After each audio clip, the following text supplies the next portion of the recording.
आइए सीधे वहाँ का रुख करते हैं। Ambassador Vinay Quatra, and a permanent representative of India to the United Nations, Ambassador P. Harish, as also Joint Secretary who looks after the United States of America in Ministry of External Affairs, Sri Nagaraj Raidu. With that, I invite Foreign Secretary to make his opening remarks. So over to you. Thank you, Randir. Good evening, all. The Prime Minister has just concluded a very intense and successful visit to the United States and will be departing shortly for India.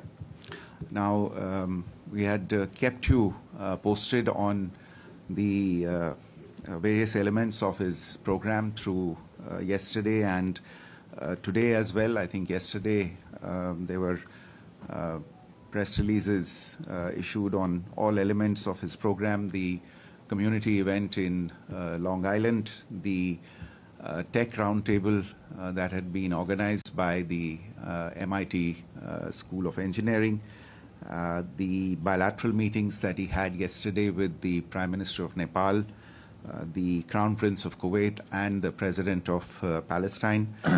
Prime Minister also had a meeting yesterday with the CEO of Holtec International, an Indian American, Mr. Krishna Singh, very useful meeting. Today, as you're aware, was largely multilateral day. As I had told you, this was a visit that had the bilateral, the plurilateral and the multilateral. Today was a multilateral day, primarily with Prime Minister's address to the Summit of the Future in the morning. And this afternoon, the Prime Minister had a meeting with the President and General Secretary of the Communist Party of Vietnam, His Excellency To Lam, and he has just concluded his engagements for the day with a meeting with President Vladimir Zelensky of Ukraine. I have a few additional details. I think the community event, most of you must have watched it or you were present for it, so I won't go into the details of the event except to say that it once again showed the kind of connect that the Indian American community has built in the United States and the manner in which it acts as a living bridge between our two countries, and the Prime Minister acknowledged that in his remarks. The highlights, of course, were his announcement about India's plans to open 2 new consulates in Boston and Los Angeles, and also the naming of a Tiruvalluvar chair in Tamil studies at the University of Houston. The tech roundtable, I had said in my curtain raiser press briefing as well as in my briefing on the first day of the visit here today, that this visit has a very strong technology element to it. You saw that technology element reflected in the Quad joint statement as well. You saw it reflected in the US-India bilateral fact sheet as well. And in his other meetings as well, this has been reflected, not just with the MIT organized roundtable, but also in his meeting with the CEO of Holtec. The roundtable was especially useful. It gathered the who's who in the field of the leading companies in the field of AI, semiconductors, quantum computing, life sciences, IT, and communications. I think the list is already available with you, so I won't go into that. But what was striking about the roundtable was the extent of involvement that all of these companies already have in India, the degree to which they are enthused by the prospects in India, the policy environment in India, and their plans to continue to grow in India, and grow with India for themselves and for the rest of the world. And I think that's what was really a feature of the remarks of practically every one of the CEOs, of how excited they are for their own businesses in India, especially at this moment in time when things like AI and quantum computing are changing the world as we know it. The particular sense in India at this time that technology can be a driver of seminal change for the nation, but also for countries of the global south in general, which should not be left behind in this race for technology. They felt that India could play a leadership role in this regard. The Prime Minister, of course, shared with them his own thoughts about the new policies that are coming into play. We have you are aware of the India Semiconductor Mission, for instance. There is a second edition of that is in the works, and he shared his thoughts about those policies that are coming and invited them to be a part of this exciting journey that India is embarked on, and also it gave the opportunity to reflect on how technology has become a core driver of the India-US strategic partnership. Insofar as the bilateral meetings are concerned, I think you already have some sense of the meetings that took place with the Prime Minister of Nepal. There was an opportunity. This was the first time that the two Prime Ministers were meeting after Prime Minister's own election for the third term after the because Prime Minister Oli was not in office at that time, and then Prime Minister Oli took office in Nepal. So this was their first meeting in this particular phase. It gave them the opportunity to reflect on the unique and close bilateral relationship between the two countries and their intention to make progress in all areas of bilateral relations, including the development partnership, the cooperation on energy, on power, on connectivity, insofar as energy is concerned, physical connectivity, people-to-people connectivity, etc.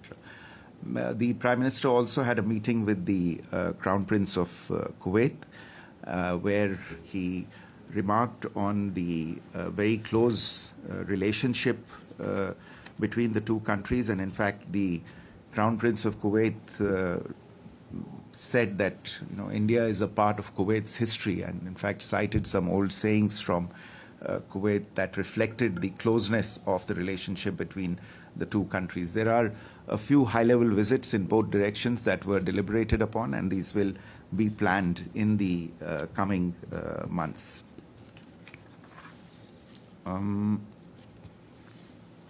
The Prime Minister's meeting with the President of Palestine, the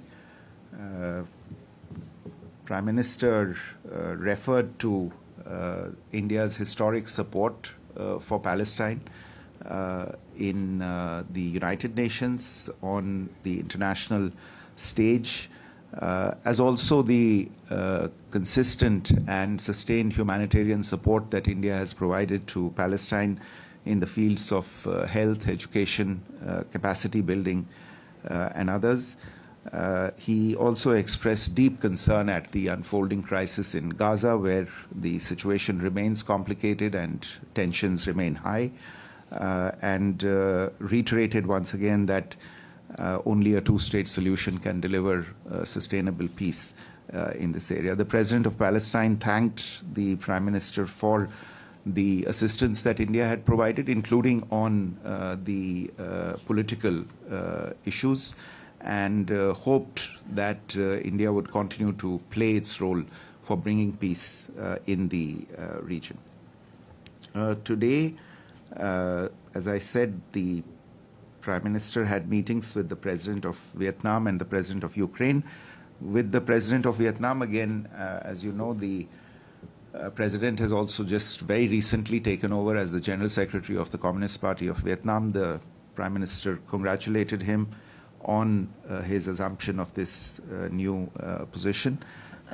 He also recalled the visit of the Vietnamese Prime Minister to India recently, the significance of the India-Vietnam strategic relationship. He expressed condolences for the recent devastation in Vietnam on account of Cyclone Yaji. General Secretary and President Tolam thanked Prime Minister for his good wishes, thanked him for the aid operation that India had launched under Operation Sadbhav recently to bring relief aid to Vietnam. Prime Minister also invited him to visit India, an invitation which was accepted and will be worked on through other channels. Both sides remarked on the growing relationship, especially in the fields of defense and security, in energy, and of course cultural contact, which remains a very strong part of the relationship. The day ended just a short while ago with a meeting between Prime Minister and President Zelensky. This, as you would have remarked, is the third meeting between the two leaders in the space of about 4 months, and probably 3 months, if I'm not mistaken. It gave an opportunity to take stock again of the recent developments. President Zelensky, Prime Minister, recalled his visit to Kyiv, their discussions on all matters, the bilateral issues as well as issues surrounding the Russia-Ukraine conflict. President Zelensky was very appreciative of India's attention to these issues and said that Prime Minister's visit had been highly appreciated, and he thanked the Prime Minister for the efforts that he was making for peace and a pathway to finding a way out of this conflict. Both sides appreciated that there was positive momentum on a lot of issues in the bilateral relationship, and they agreed to remain in close touch, either directly or through exchanges of visits at various other levels. As you would probably be aware, there is an intergovernmental commission between the two sides, and there was some discussion about arranging a meeting of the intergovernmental commission, which is headed at the levels of the two foreign ministers. I think I've covered all the points. Yeah, there was this meeting yesterday with Dr. K.P. Singh, as I said, who's chairman of Holtec International, which is a leading U.S. player in the civil nuclear field, and especially in the exciting new field of small modular reactors. And there was a discussion on the possibility of the application of that technology in the Indian context, and I imagine that these discussions will continue at the technical levels. Last but certainly not the least was today's main event, which was Prime Minister's address to at the Summit of the Future at the UN General Assembly. Here, as you are aware, the summit is taking place against the backdrop of conflict in the world, challenges to sustainable development, including in the fields of climate, health, energy, education, gender, etc. The objective of the summit is to rebuild trust in the multilateral system and showcase the power of international collaboration in addressing current and future challenges. And for the first time, the entire UN membership, through the Pact of the Future that was adopted this morning, has agreed on a pathway to transform global governance, and it is expected that this will provide some momentum to the processes that are already underway in many of these areas within the UN system. Prime Minister, therefore, highlighted in his remarks, which you would have seen, that in order to stay relevant, the multilateral system has to reform.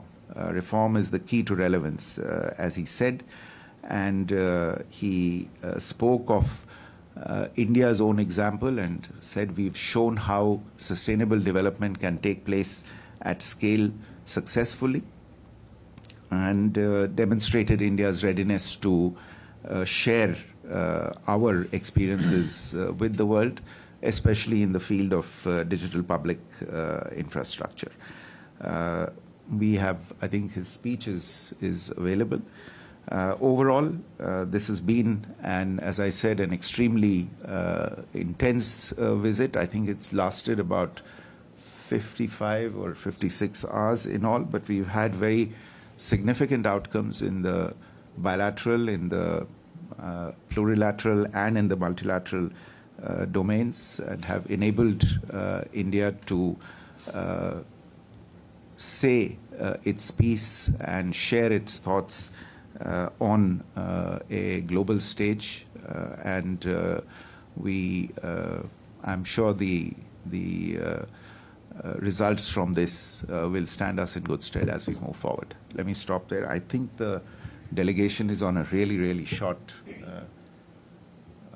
time slot. Yeah, I think we can take a few. We start here. Vishnu. Good evening, sir. Good evening, sir. Vishnu Shom from NDTV. At whose request did the meeting between the Ukrainian President and Prime Minister happen, and was there acceptance of our argument that the import of Russian oil does not translate into furthering Russia's war effort?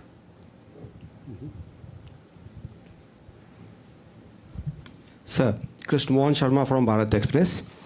Prime minister ने अपने speech में कहा कि sustainable development जो है वो battle ground में नहीं हो सकता। उसके बाद यूक्रेन के जेलेंस्की से उनकी मुलाकात हुई, तो इसका क्या नतीजा देखा जाए? कुछ ऐसी उम्मीद है कि ये युद्ध खत्म होगा, क्योंकि पूरा विश्व जो है वो भारत की तरफ देख रहा है। Prashant. Prashant Shah of the Hindustan Times. One question on tax. In the conversation yesterday with the CEOs, while they were appreciative of India's strengths, were there regulatory, legislative changes that they suggested which could enable them to participate in the India story more? And did DPI come up? And what are the mechanisms through which we are pushing or planning to push DPI out? On Ukraine, a quick follow-up to Vishnu's question. Besides the normative desire for peace, which the Prime Minister has consistently pushed, was there a discussion on the empirical pathway to peace and the specifics of what that would entail? Thank you. Siva. Seema Sirohi, The Economic Times. Mr. Foreign Secretary, I had a question about the US-India big picture. As you might know, there was some meeting that the White House called with Sikh activists. And also there is a case going on. Some people think it's that's why the NSA did not come in the delegation. While the bilateral joint statement is expansive, substantive, and great, there are these little things that keep happening. I mean, I don't know if I should call them little, but how should we interpret the big picture in this case?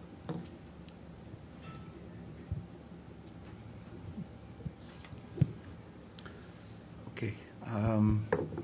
The meeting with President Zelensky was a meeting that the Ukrainian side requested and accordingly took place. Insofar as your question related to oil is concerned, that did not figure in the discussions today. As I said, this is the third meeting between the leaders in the last 3 months or so. A lot of the issues have been discussed, but at this particular meeting, this particular subject was not discussed. Krishna, आपका जो सवाल था कि प्रधानमंत्री जी ने कहा कि sustainable development युद्ध के माहौल में नहीं हो सकता, तो एक तरह से जो राष्ट्रपति ज़ेलेंस्की के साथ भी भेंट हुई है उसमें भी प्रधानमंत्री जी को ये कहने का अवसर मिला कि उन्होंने हमेशा शांति का प्रस्ताव लेके शांति के पथ पे आगे बढ़ने की बात की है, तो साफ बात है कि अगर शांति नहीं है तो एक तरह से सस्टेनेबल डेवलपमेंट भी नहीं हो सकता। तो ये दोनों चीज़ें जुड़ी हुई हैं। क्या युद्ध का अंत होगा ये तो समय ही बताएगा, लेकिन सब लोगों की जो कोशिश है वो इसी ओर केंद्रित है कि किसी तरह से युद्ध का अंत ढूंढा जाए। और प्रधानमंत्री जी ने अपनी जो उनकी राष्ट्रपति ज़ेलेंस्की से बातचीत हुई उसमें उन्होंने उनसे बताया भी कि उनकी अलग अलग देशों के जो नेता हैं उनसे बातचीत हुई है और इस विषय पे बातचीत होती रहती है, और सबका मत यही है कि किसी न किसी तरह से हमको युद्ध का जो युद्ध विराम के लिए कोई न कोई रास्ता निकालना पड़ेगा, और इसी को लेके हमारी भी कोशिशें जारी हैं।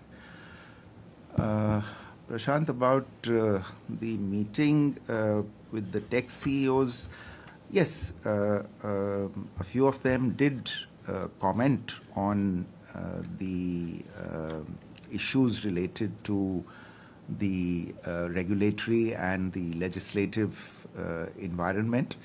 I would say that some of them, while they said or referred to some aspects that needed addressing in India, but at the same time they were also enormously appreciative of the ecosystem and the environment that already existed in India, and that in fact enabled them to take advantage of the opportunities that were there in India.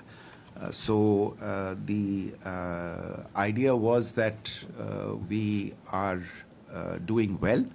I mean, in terms of the companies in India are doing well. They can do even better, and they intend to do even better. And some enabling measures by the government would help in that regard. And the Prime Minister said that he remained open to hearing their suggestions and doing everything that was necessary in order to enable India to take advantage of the enormous opportunities that are presented by these breakthrough technologies finding fertile ground in India, to not only make India grow, but for these companies growing in India and enabling their operations elsewhere in the world also to grow. You had on DPI, yes, there was a reference. I think the reference was mostly complimentary in terms of the manner in which India had rolled out this concept, and in fact shown a third way to the world of how digital prowess could be leveraged for social and public good, not just in one country, but in a scalable manner to the rest of the world.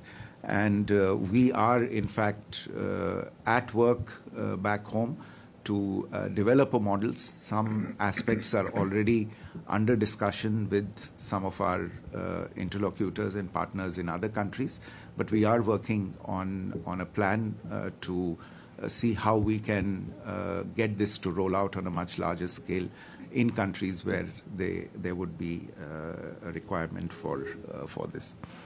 On your supplementary question about Ukraine and whether in addition to the normative there is clarity on the specifics, you know, in some senses first there has to be clarity on the normative aspect.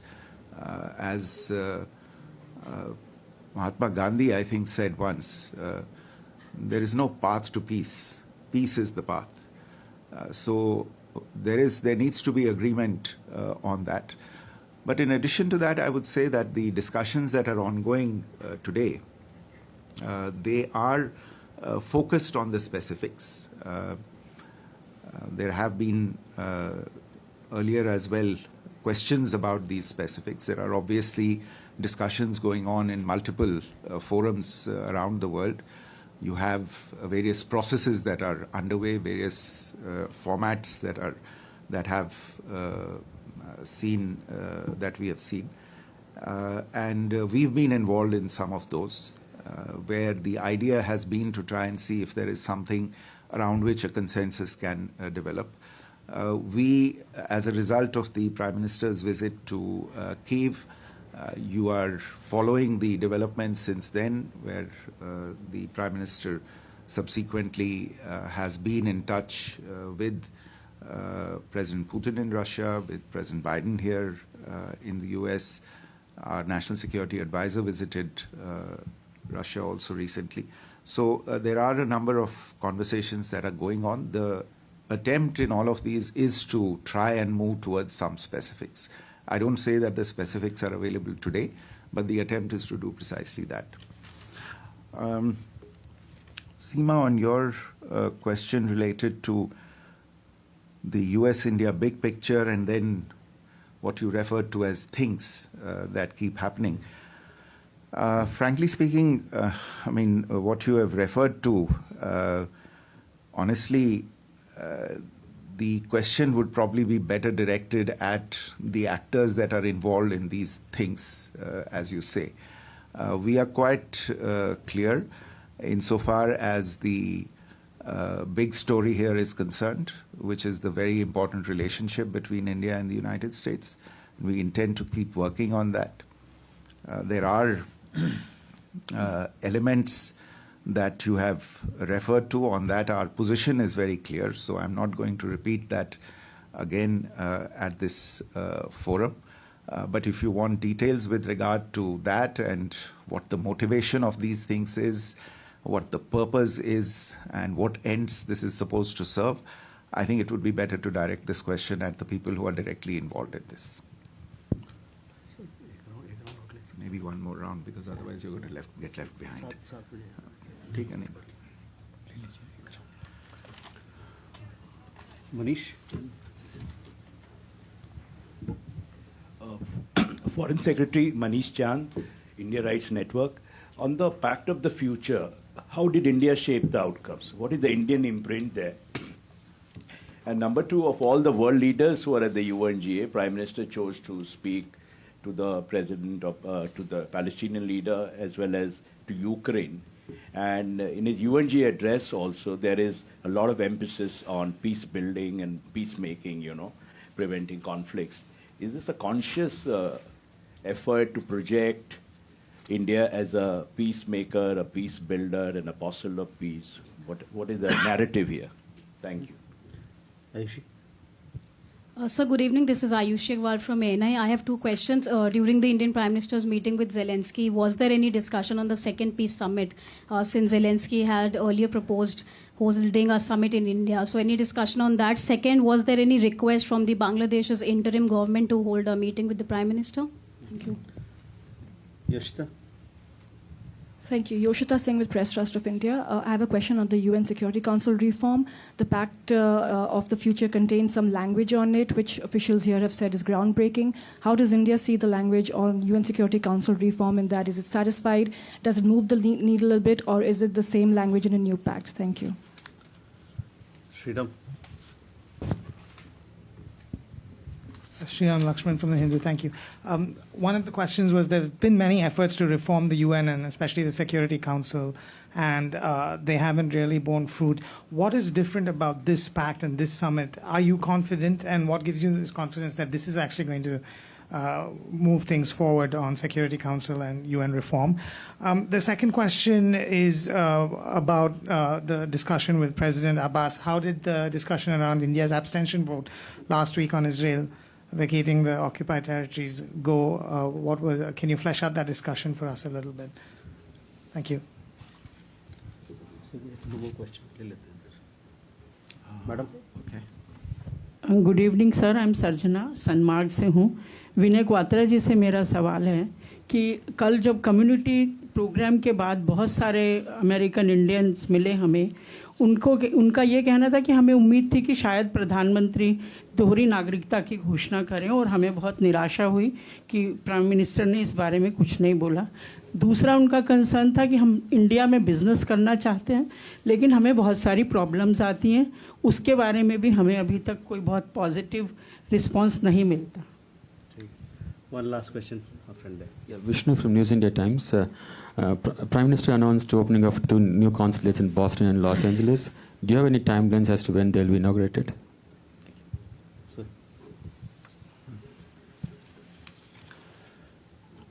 So I think on the question related to the Pact for the Future and India's contribution to it.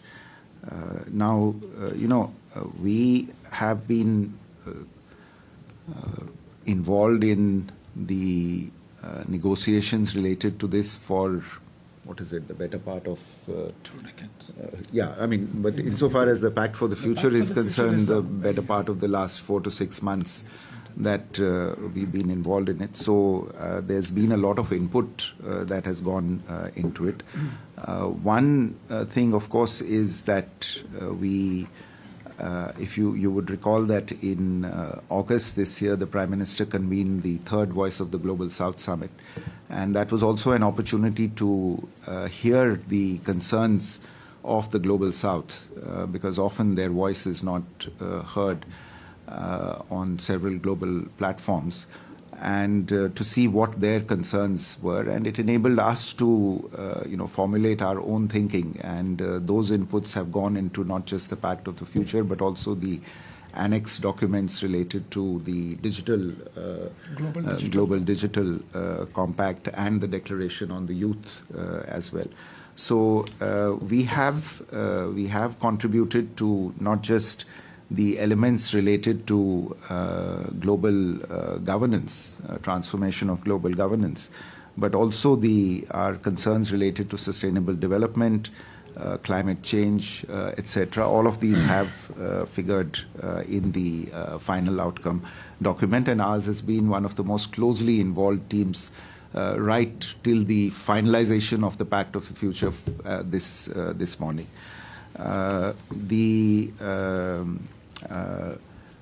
Your question related to the significance of the meeting with President Zelensky, and does it sort of burnish our role?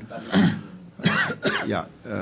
So look, this is not, I mean, our voice in support of peace and a path to peace through dialogue and diplomacy is not a new one.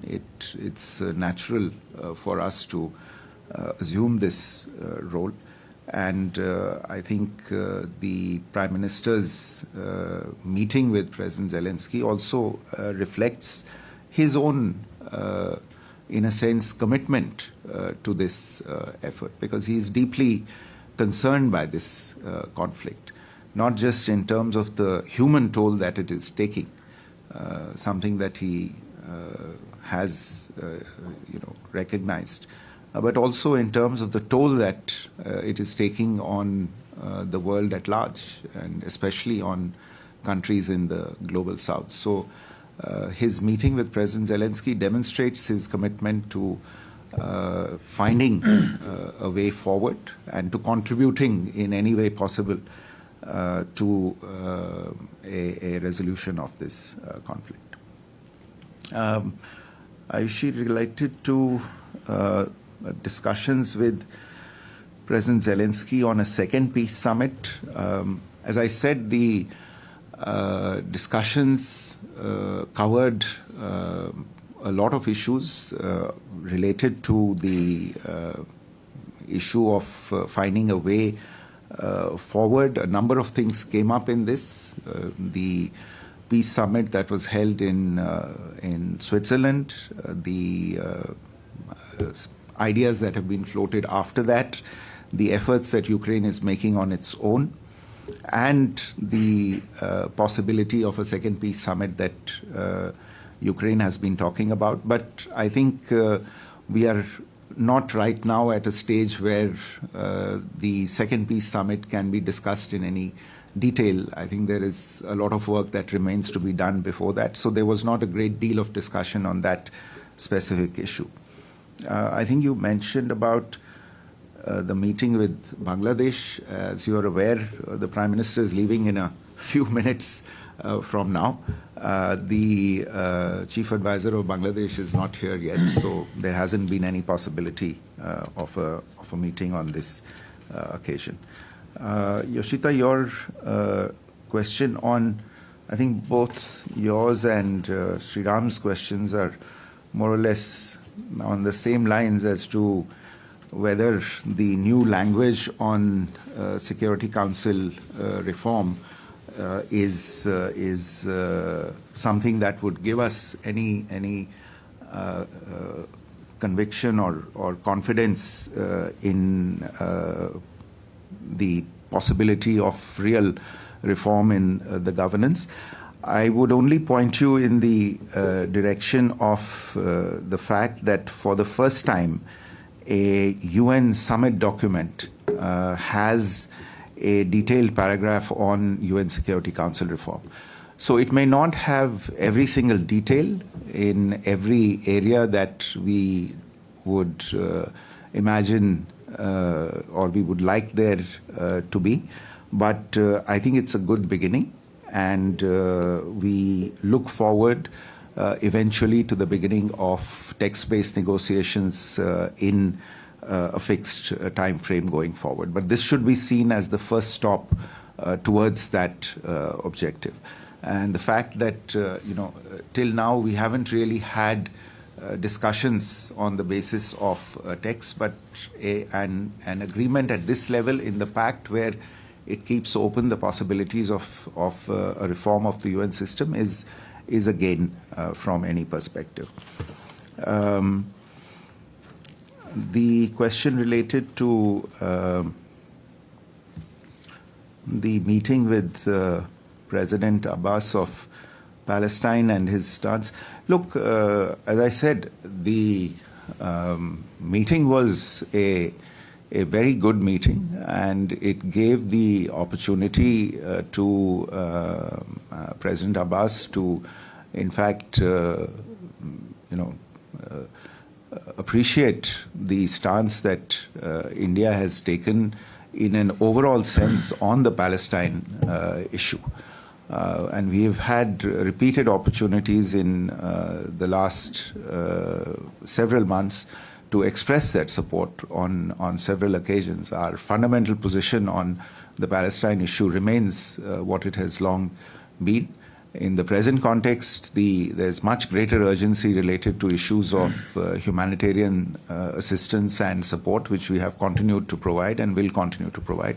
I want to tell you that President Abbas did explicitly state that he was very appreciative of India's support, not just for humanitarian assistance, but also for India's political support to Palestine on the international stage. On that question addressed to Ambassador Quatra and the two new consulates, I think you are probably best placed to address that as well. Thank you very much, Foreign Secretary. देखिए, जहाँ तक आपका जो प्रश्न था कि जो community event हुआ उसके बाद की जो चर्चाएं कम्युनिटी के बीच में हुई, देखिए, मुझे संज्ञान नहीं है कि आप कम्युनिटी के इवेंट में उपस्थित थी या नहीं थी, लेकिन यदि आप थी, जो कि आपके प्रश्न से लगता है कि थी, आपने देखा होगा कि कम्युनिटी इवेंट में किस प्रकार की ऊर्जा थी, किस प्रकार का उत्साह था, किस प्रकार की उमंग थी, एक प्रकार से यदि मैं कहूँ तो मैं आपके विषय विशेष के बारे में तो टिप्पणी नहीं करूँगा, क्योंकि विषय भारतीय समुदाय जो कि एक प्रकार से भारतीय परिवार की एक्सटेंशन है, वो विश्वव्यापी है, व्यापक है। तो उनके जो वेलफेयर से रिलेटेड जो इश्यूज़ हैं वो बहुत सारे, तो विशेषात्मक प्रश्नों पे टिप्पणी करना शायद उचित नहीं होगा, लेकिन मूल भाव इसमें स्पष्ट है। आपने जब प्रधानमंत्री जी का कल वक्तव्य सुना, तो यदि आप वक्तव्य का मूल भाग देखें, उसका मूल भाग यही है कि भारतीय परिवार जहाँ भी होगा और उनसे जुड़ने के लिए, उनसे सहयोग, सहकार्य, सकारात्मक सहयोग सहकार्य करने के लिए जो भी करना होगा, किस प्रकार से वो भारतीयता को यूनाइटेड स्टेट्स में एक प्रकार से यूनाइटेड स्टेट्स की जीवन शैली का एक प्रकार से एक अभिन्न अंग सा बनाते हैं करके, वो भाव मूल रूप से उभर के आया और कितना जो एक प्रकार से कहूँ कि किस प्रकार से एक बाहर विश्व में फैला भारतीय परिवार भारत से एक प्रकार से अभिन्न रूप से जुड़ा हुआ है, वो भावना वो एक प्रकार से स्पष्ट रूप से भाग गई। जहाँ तक एकल नागरिकता का प्रश्न है, वो आप भी अच्छी तरह से जानती हैं, हमारे संविधान में निहित है, तो उस प्रश्न पे बात करने के लिए और प्लेटफॉर्म है। जहाँ तक बिजनेस की आपने बात की, देखिए आपने देखा होगा कि पिछले 10 सालों में 2014 के बाद प्रधानमंत्री मोदी जी की सरकार बनने के बाद तब से लेके अब तक किस प्रकार के कदम, जहाँ तक भारत में ईज़ ऑफ डूइंग बिजनेस का जो कंसेप्चुलाइजेशन हुआ, वो प्रधानमंत्री मोदी जी ने ही किया था। उसके बाद यदि आप तब से लेके आज तक देखें तो आप पाएंगे कि भारत में जो व्यवसाय, निवेश, व्यापार से जुड़े जिस प्रकार की भी कानून व्यवस्था है, जिस प्रकार की भी सरकारी का औपचारिक व्यवस्था है, उसमें कितनी सरलता आई है पिछले एक दशक में, वो उसका जो एक प्रमाण है वो सबको पता है। लेकिन ये लगातार प्रक्रिया है, ये प्रक्रिया अपने आप में एक प्रश्न में निहित नहीं होती। लेकिन मैं सिर्फ इतना ही कहना चाहूँगा कि भारतीय समुदाय से जुड़े जिस प्रकार के हर प्रकार के मुद्दे से भारतीय दूतावास, अमेरिका में स्थित भारतीय काउंसुलेट, मैं तो हालांकि मेरा ये अधिकृत नहीं है, लेकिन पूरे विश्व में जहाँ भी भारतीय काउंसुलेट और एम्बेसी हैं वो भारतीय समुदाय के से हर प्रकार से जुड़ते हैं और हर प्रकार से जो उनके विचार हैं, उनके जो विमर्श हैं, उनको हम अपने कार्यों में संलग्न करते हैं। लेकिन एकल नागरिकता का प्रश्न वो हमारे संविधान से जुड़ा है। देखिए, जहाँ तक आपके काउंसुलेट्स का जो प्रश्न है on both Los Angeles and Boston, you would recall that I think it was during the last state visit that it was announced that 2 new consulates will be open, and Prime Minister made that announcement. You all saw that, and we will now work with the US administration to carry forward the implementation of that decision. Thank you. With that, we come to the close of this special briefing. Thank you very much. Thank you.